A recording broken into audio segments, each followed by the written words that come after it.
Hi friends, welcome to our channel Aaradhya vlogs 405. అందరూ ఎలా ఉన్నారు? బాగున్నారా? ఈరోజు స్పెషల్ ఏంటంటే తొలి ఏకాదశి అండి.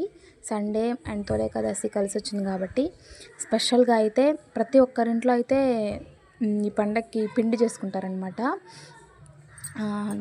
అది పప్పుల పొడి అంటారు. పిండి బాగుంటుంది, చాలా బాగుంటుంది. స్పెషల్గా ఈరోజు మనం చేసుకొని తింటే మనకి మంచి జరుగుతుందని చెప్పేసి పెద్దవాళ్ళు చెప్తుంటారు. అది మరి నిజమో కాదో తెలీదు. మా అమ్మ అయితే వచ్చేసిందనమాట. ఆ పిండి చేయడం అయితే స్టార్ట్ చేసేసింది. ఇట్లాగా కావాల్సినవన్నీ తీసుకొని వచ్చింది. మా అమ్మే తెచ్చిందనమాట. మా ఇంట్లో కూడా లేవు, తనే తీసుకొచ్చి చేస్తుందనమాట. ఇలా జొన్నలు అయితే డ్రై ఫ్రైగా వేయించుకుంటున్నాను. అండ్ అవి వచ్చేసి వాటితోనే పాప్కార్న్ తయారవుతుంది కదా, ఎంతమందికి తెలుసు మీలో? అవును కదా. నేను అలా దోరగా వేయించుతూ ఉంటే పాప్కార్న్స్ అయితే వస్తూ ఉన్నాయి. దాంట్లో చిన్న చిన్ని పాప్కార్న్స్ అయితే వచ్చాయి. అంటే నేను ఎప్పుడు చేయలేదు కదా, నాకు డౌట్ వచ్చింది. అలా రావచ్చో, అది చేయొచ్చో చేయకూడదు అనేసి మా అమ్మనైతే అడిగేశానమాట. అమ్మ ఇలా పాప్కార్న్స్ వస్తున్నాయి, ఏం కాదా? వస్తాయంటే అదేం కాదులే, అది వస్తుంది, పర్లేదులే అని చెప్పింది. సో నేనైతే దోరగా వేయించేసాను అనమాట. ఇంకోటి ఏదో చెప్పాలనుకున్నానండి. ఎండు కొబ్బరి వేయాలి దీంట్లో, బట్ పచ్చి కొబ్బరి కూడా వేయొచ్చు అంట. మా ఇంట్లో అయితే ఎండు కొబ్బరి లేదు. ఇంకా మా అమ్మ అయితే లైట్గా ఎండబెట్టాను నేనైతే, టెంకాయలు కొట్టి అవైతే తీసుకొని ముక్కలు చేసేసి, మా డాడీ చూసారు ఎంత బాగా హెల్ప్ చేస్తున్నారో.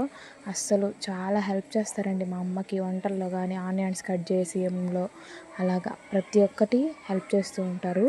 అలాగైతే ఇట్లాగా అన్నీ కట్ చేసి మా అమ్మకి ఇస్తుంటే మా అమ్మ అయితే మిక్సీ పట్టేస్తుంది. పప్పుల పొడి మిక్సీకి పట్టేసి మొత్తము కలపడానికి ప్రిపేర్ చేసేస్తుంది.